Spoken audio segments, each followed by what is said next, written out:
Good morning, class. I am Premlata, HOD Social Science. Today we will start in our SS subject, Civics Chapter 2, Federalism.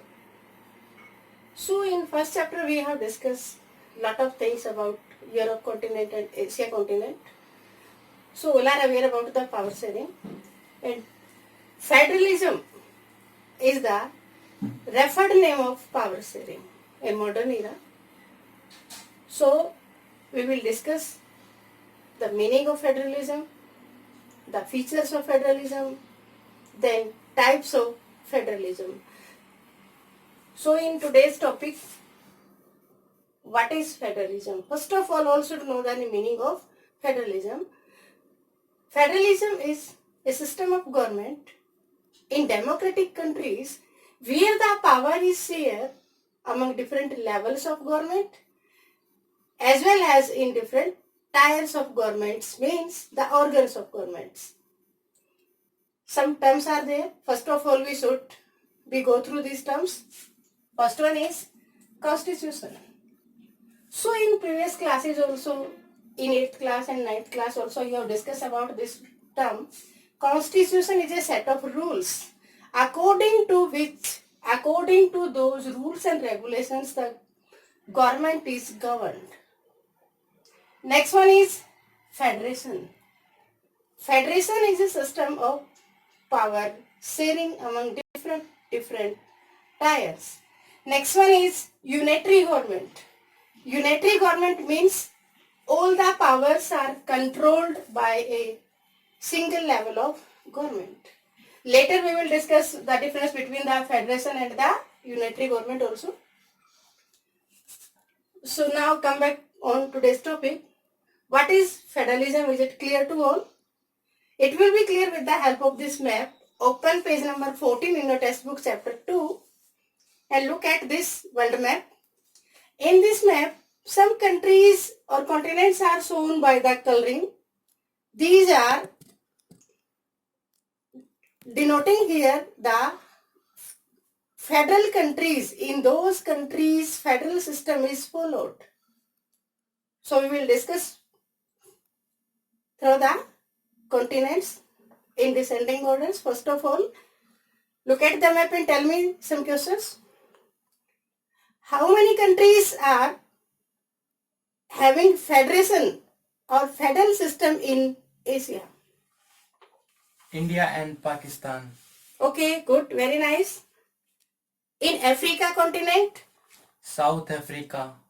South Africa, Nigeria. In North America? USA, Canada. Canada, USA and Mexico. In South America? Brazil, Argentina. In Australia? Australia country. So listen to me again. All these countries are following the federal system. So you are aware that most of the countries are adopting the democratic form of government. Now we will discuss why these countries are following the federal systems and what are the features of these systems. First one is, in a federal government, 2 or more levels of government should be there. Point to be noted, 2 or more levels. In a federal system of government, 2 levels are essential, like that central or state government. Power should be shared among 2 levels, or these can be more than 2. Different tiers ruling same citizen. What is the meaning of that? Different tiers. Different tiers means the central and the state government. The citizens are same. For example, in our country, more than 100 crore people are there and all are ruling by the central government and the state government also, like that Haryana government, UP government, Bihar government, Gujarat government, like that. So citizens are the same. They are ruling by different tiers. Different tiers have own judiciary. Yes, this point is also important. We are having different levels of the jurisdiction, different levels of courts, like that district court, state court, we can say high court and supreme courts. So different tiers have their own jurisdiction, own judiciary. Next one, courts have power to interpret constitution. Firstly, we have discussed the constitution is a set of rules, but the courts has power to change some rules and regulations as per the need of the societies. With the passage of time, so many amendments took place. The source of revenue for each tier mentioned.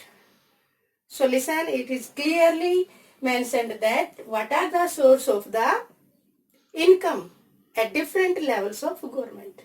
You all are aware that in the previous classes we have discussed that what are the source of income of Panchayati Raj system, what are the source of income in municipalities, what are the source of income for the state governments, like that. Now the next topic, types of federalism. So federalism is of two types, two roots of federations, coming together and holding together. Coming together means when there is requirement for making any kind of laws, rules, regulations and need to take any decisions, then the independent states come together and form a bigger unit to solve the problems. So in this case, the coming together, central and states governments are having equal powers. In such type of federation, the central government not powerful than the states. State governments not subordinate of the central government. So through this point we have cleared this thing. State governments are not subordinate, not supporting to the central government. State and center both are doing their work independently. Central government not having power to interfere the matters of the state governments. For example, in USA, Switzerland and Australia, so many more countries also who are following the coming together federal system. The second type is holding together. Holding together federal system, the central government has more powers than the state governments. In such type of government, a large country divided into units and provinces to govern easily. And state governments are subordinate of the central government. In holding together system, the central government holding whole power and all the state governments are subordinate of central government. For example, in India, Spain, Belgium. In these countries, the power share among the different levels of government, organs of government, but the complete power is held by the central government. Now, with the help of this video, you will write the answer some questions. Today's first question, you will prepare a list of all the continents with two countries of federation types of government with the help of map given on page number 14 in your textbook. Then second question, explain the silent features of federalism.